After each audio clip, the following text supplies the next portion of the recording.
नमस्कार साथियों, कैसे हैं आप सब। उम्मीद करते हैं आप सब बहुत ही अच्छे होंगे। तो मेरा नाम है हर्ष कुमार और स्वागत करता हूं आपके अपने YouTube चैनल मेंस बाबा के ऊपर में। साथियों, कल लोकसभा के अंदर में दूरसंचार विधेयक 2023 को पेश किया गया और अब इसे मंजूरी दे दी गई है। और मंजूरी देने के बाद ये करीबन 138 ईयर्स पुराना जो कानून है टेलीकॉम अथॉरिटी के अंदर में उसकी जगह ले लेगा। तो क्या है पूरे बिल के अंदर में बातें, क्या है, सब कुछ चर्चा कर दूंगा इस वीडियो के अंदर में। पर मैं चाहता हूं एक बार आप प्लीज इस वीडियो को लाइक कर दें, चैनल को सब्सक्राइब कर दें, शेयर कर दें ये जानकारी अपने दोस्तों तक, ताकि उन तक भी ये इंफॉर्मेशन पहुंच सके। Most important thing and most important बात, बार बार बोल रहा हूँ, हजार बार बोल रहा हूँ कि टेलीग्राम चैनल आपको ज्वाइन करना है। क्लासेस के अपडेट, अदर अपडेट्स चैनल के बारे में आपको टेलीग्राम चैनल पे दी जाती है। तो मेरे जो ऑफिशियल मेंस बाबा का चैनल है यूट्यूब का, उसके अबाउट अस में जाके इसी जो लिंक मैंने प्रोवाइड किया है उसी से टेलीग्राम ज्वाइन करें। अन्य किसी आप सर्च से ज्वाइन करते हो कॉपी चैनल को, तो अगर आपके साथ कोई फाइनेंशियल फ्रॉड हुआ तो उसके लिए हमारा चैनल जिम्मेदार नहीं है। ये इंपॉर्टेंट अपडेट इंपॉर्टेंट रहेगा जीएस पेपर 2 से भी, ठीक है, और जीएस पेपर 3 से भी। ये तीनों के अंदर में ये इंपॉर्टेंट सब्जेक्ट है। तो न्यूज में क्या है, न्यूज में है कि रिसेंटली टेलीकम्युनिकेशन बिल 2023 को पेश किया गया लोकसभा के अंदर में। आइए जान लेते हैं इस बिल के कुछ प्रमुख बातें जो आपको एग्जाम पॉइंट ऑफ व्यू से बहुत ज्यादा इंपॉर्टेंट है। देखिए, सबसे पहला पर्पस है इस बिल को रीराइट करना। रीराइट करना मतलब रीराइट करना उन सारे लॉ को जो पहले से चल रहे हैं, या फिर आप कह सकते हो कि उन सारे प्रॉब्लम्स को जो अभी डिपार्टमेंट के अंदर में चल रहे हैं, जैसे टेलीकम्युनिकेशंस रूल्स को लेकर, फिर कंसोलिडेटिंग स्पेक्ट्रम रूल्स को लेकर, राइट ऑफ वे को लेकर, डिस्प्यूट को लेकर जो दो सर्विस प्रोवाइडर के बीच में हो सकता है, या डिपार्टमेंट ऑफ टेलीकम्युनिकेशन के अंदर हो सकता है, या डिपार्टमेंट ऑफ टेलीकम्युनिकेशन और लोकल गवर्नमेंट के बीच में हो सकता है। ये डिस्प्यूट टेलीकॉम सेक्टर के अंदर में आप मानो कि कोई भी डिस्प्यूट है ना, तो वो डिस्प्यूट को अब ये बिल कवर अप करेगा। और अदर एस्पेक्ट्स ऑफ सिर्फ एक फ्रेश स्टैचू प्रोवाइड करने के लिए आपको यहाँ पे इस बिल को प्रस्तुत किया गया है।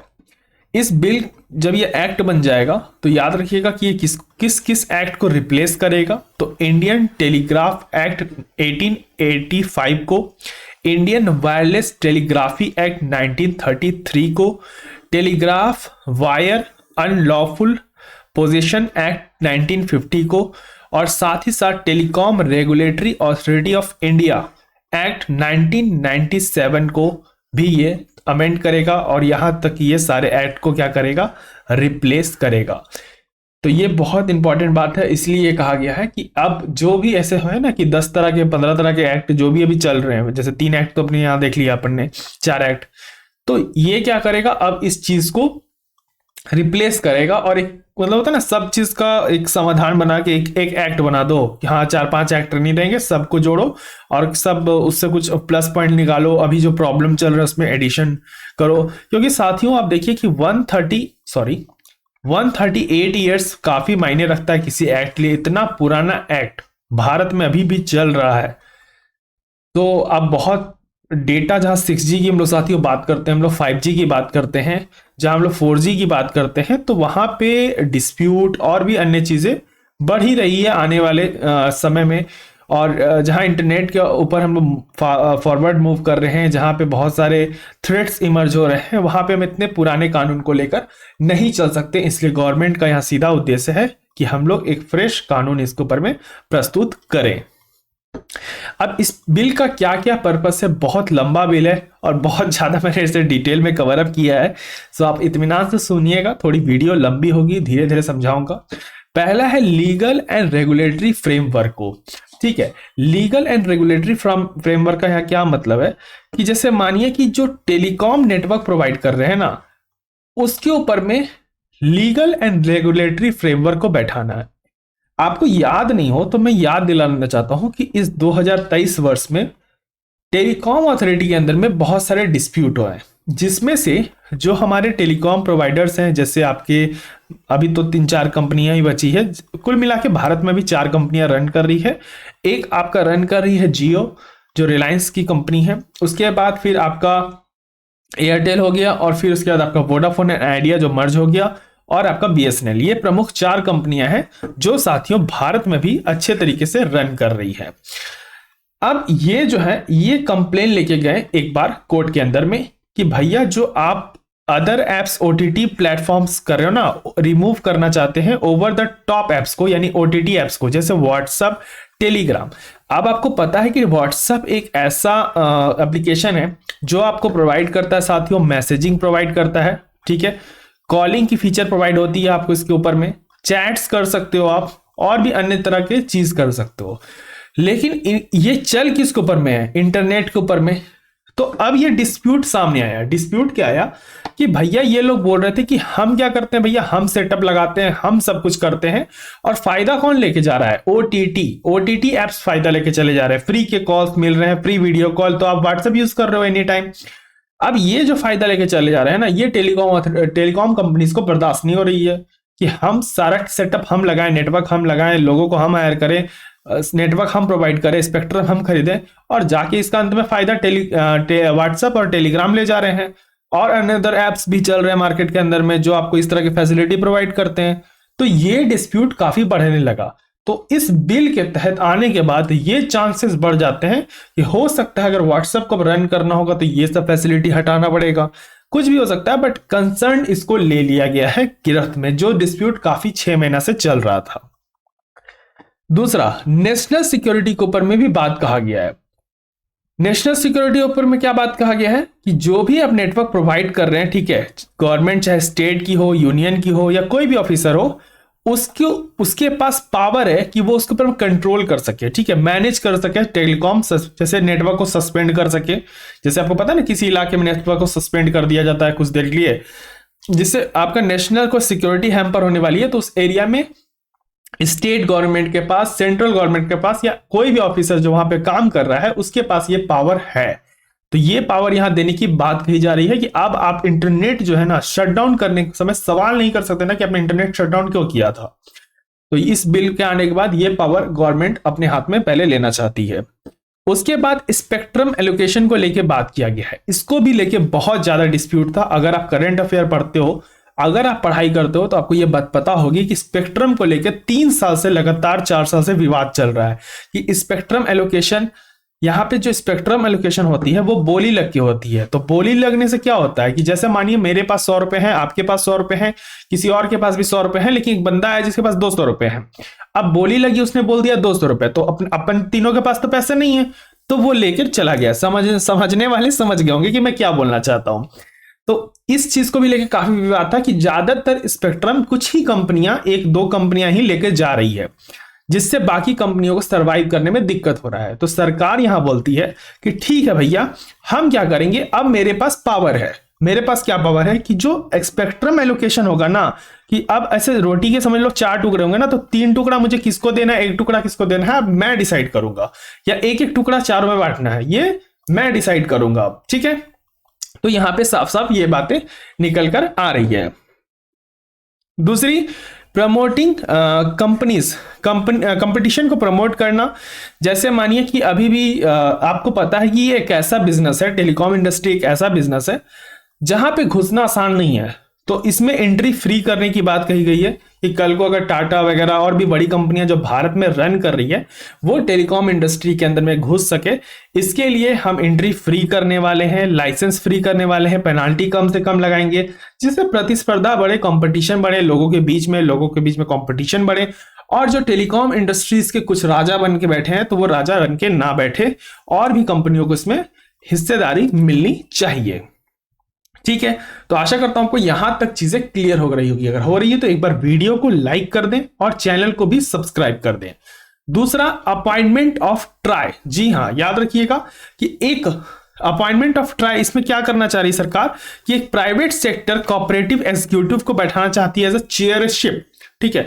जो मालिकाना हक होता है ना, वो मालिकाना हक देने के लिए, जैसे चेयरशिप होती है हर एक संस्था की, वैसे ही ट्राई की जो चेयरशिप है वो देने के लिए भी सरकार ने अब यहाँ पे एलिजिबिलिटी तय कर लिया है कि हाँ, इसमें आपका 30 वर्ष आपका होना चाहिए प्रोफेशनल एक्सपीरियंस में एज अ चेयरपर्सन, या फिर 25 ईयर्स होना चाहिए professional experience as a member.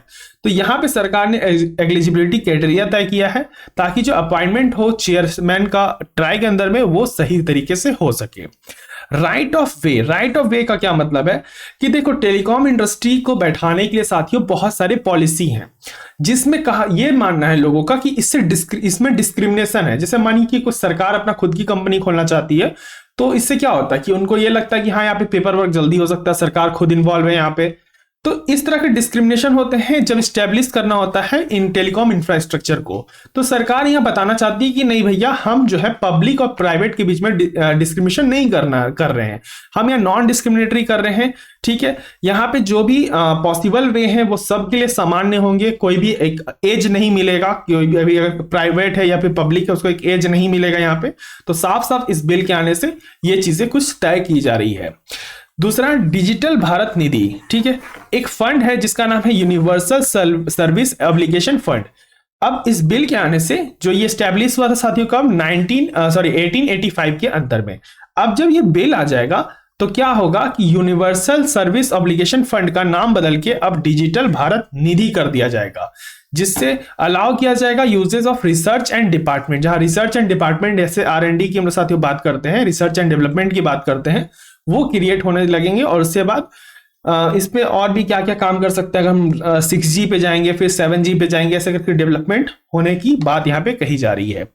Offence and penalties की बात करी जा रही है। अगर आप बेबुनियादी तरीके से टेलीकॉम इंडस्ट्रीज के अंदर में या टेलीकॉम सर्विस के अंदर में विदाउट ऑथराइजेशन या विदाउट अथॉरिटी के इन्फॉर्म किए आप कब्जा करते हो, लीगल वे में इंटरनेट सर्विस प्रोवाइड करते हो, पैसे कमाते हो, तो आपको यहाँ पे इम्प्रिजमेंट की भी संभावना है। इम्प्रिजमेंट भी होगा, जेल भी होगी 3 साल की, और साथ ही साथ आप तक 2 करोड़ का फाइन भी हो सकता है। या तो दोनों में से कोई एक चीज होगा, चाहे तो आप जेल चले जाओ या 2 करोड़ का फाइन भरो, या फिर सरकार आप पे दोनों चीज लगा सकती है।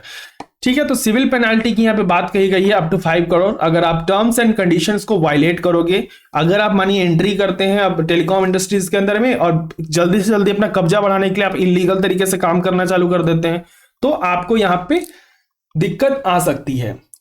अब सबसे बड़ा कंसर्न क्या जताया जा रहा है इस बिल को लेकर, आइए जान लेते हैं। जो मीडिया वगैरह है, जो भी डिपार्टमेंट्स काम करते हैं, वो इस को क्या कंसर्न जता रहे हैं कि यहाँ पे जो सस्पेंशन ऑफ इंटरनेट की बात है ना, ये जो सबसे विवादित मुद्दा रहा है शुरू से कि सरकार शटडाउन कर देती है नेटवर्क को, ये अब साफ साफ सरकार क्लियर कर रही है कि भैया हम शटडाउन करेंगे। और आप सवाल नहीं करोगे कि हमने शटडाउन क्यों किया। हम पब्लिक के पीस को मेंटेन रखने के लिए, वायलेशन को रोकने के लिए हम शटडाउन करते हैं, और इसके ऊपर में आप सवाल नहीं कर सकते कि हमने शटडाउन क्यों किया, क्योंकि हमको यहाँ पे क्या करना है, लोगों के बीच में पीसफुल कंडीशन मेंटेन रखना है। कोई वायलेशन, आपको भी पता है कि साथियों कि इंटरनेट यूज करने से तरह तरह के फेक न्यूज, कभी कभी आप देखते होंगे कि 3-4 साल पुराना न्यूज ऐसे दिखाएंगे ना जैसे वो कल ही हुआ है। तो आज तो डीप फेक्स आ गए हैं, आपको भी पता है कि डीप फेक्स आ गया एआई की मदद से, तो ये चीजें बढ़ सकती है। तो सरकार यह कंसर्न जता रही है कि नहीं, हम अगर सस्पेंशन करेंगे या सस्पेंड करेंगे इंटरनेट को तो हम इस पर जवाब नहीं देंगे, ये बात तय है। साफ इसका कारण यही है कि जो पब्लिक के बीच में जो थ्रेट है या इमर्ज हो सकता है, कोई यहाँ पे वायलेशन हो सकता है, ठीक है, वायलेंस क्रिएट हो सकता है, उसको हम रोक रहे हैं। ठीक है, दूसरी बात यहाँ पे कर रही है अदर मीडियाज बातें कि यहाँ वीकिंग किया जा रहा है इन ट्राई को, या वीक किया जा रहा है, ट्राई की जो ताकतें हैं उनको एक्चुअली यहाँ पे कम कर दिए है गई है सरकार के द्वारा इस बिल के लाने के बाद, जिससे ट्राई एक सिर्फ रबर स्टैम्प की तरह काम करेगा। रबर स्टैम्प का मतलब जैसे सरकार का एक मोहर लगता है ना, वो एक मोहर की तरह काम कर रहा है, बाकी जो कंसर्निंग रूलिंग है वो पूरा गवर्नमेंट कर रही है। प्राइवेसी का एक खतरा बन रहा है। प्राइवेसी का क्या खतरा बन रहा है कि जैसे देखिए एंड टू एंड इंक्रिप्शन देता है व्हाट्सएप, आपको पता है कि आप जिससे भी बात करते हो व्हाट्सएप आपको एंड टू एंड इंक्रिप्शन देता है। लेकिन यहाँ पे लोग ये भी कह रहे हैं कि सरकार यहाँ पे एंड टू एंड इंक्रिप्शन में हस्तक्षेप करना चाहती है, सरकार अपने कंट्रोल में रखना चाहती है। ठीक है, तो ये देखिए आप ऐसे बात कह सकते हैं, ठीक है, कह भी सकते हैं, डेमोक्रेसी है, कोई बात नहीं। बट अगर आप सोचिए कि कोई बातें आप तक गलत पहुंचाई जा रही है ना साथियों, जैसे मानिए कि कोई इंटरनेट पे डीप फेक्स, आजकल तो एआई चल रहे हैं, आवाज बदल दिए जा रहे हैं, लोग प्राइम मिनिस्टर की आवाज में बहुत सारे गाने आ रहे हैं, तो क्या है, this are the use of deep fakes AIs, और जिससे आपके बीच में थ्रेट पैदा हो सकता है, आपको डराया जा सकता है, आपके साथ कुछ हो सकता है। ठीक है, सो ये चीज को ध्यान में रख रही है सरकार की, हाँ आपके साथ ऐसा कोई गलत ना हो, क्योंकि फिर अगर कल को गलत हो गया तो फिर आप सरकार को कोसोगे कि हाँ भैया आप गलत हो गया, सरकार तो सोए रहती है। तो ठीक है, सरकार यहाँ पे काम कर रही है, प्लस पॉइंट नेगेटिव पॉइंट्स दोनों निकल के आएंगे इस बिल में, लेकिन सरकार कोई थ्रेट इमर्ज हो उसको कंट्रोल में रखिए, ये ज्यादा इंपॉर्टेंट है। आशा करता हूं यहां पे आपको सारी चीजें क्लियर हो गई होगी। बहुत इंपॉर्टेंट बिल था, बहुत अच्छे तरीके से मैंने समझा दिया। अगर आपको समझ में आया तो एक बार वीडियो को लाइक कर दें, चैनल को सब्सक्राइब कर दें, बेल आइकन प्रेस कर ले ताकि जैसे मेरी लेटेस्ट वीडियोस अपलोड हो यूट्यूब पर आप तक जल्दी पहुंच सके। शेयर करें अपने दोस्तों के साथ ताकि उन तक भी ये जानकारी पहुंच सके। तब तक के लिए रखिए अपना ध्यान, मुझे दिया गया, धन्यवाद। जय हिंद, जय भारत।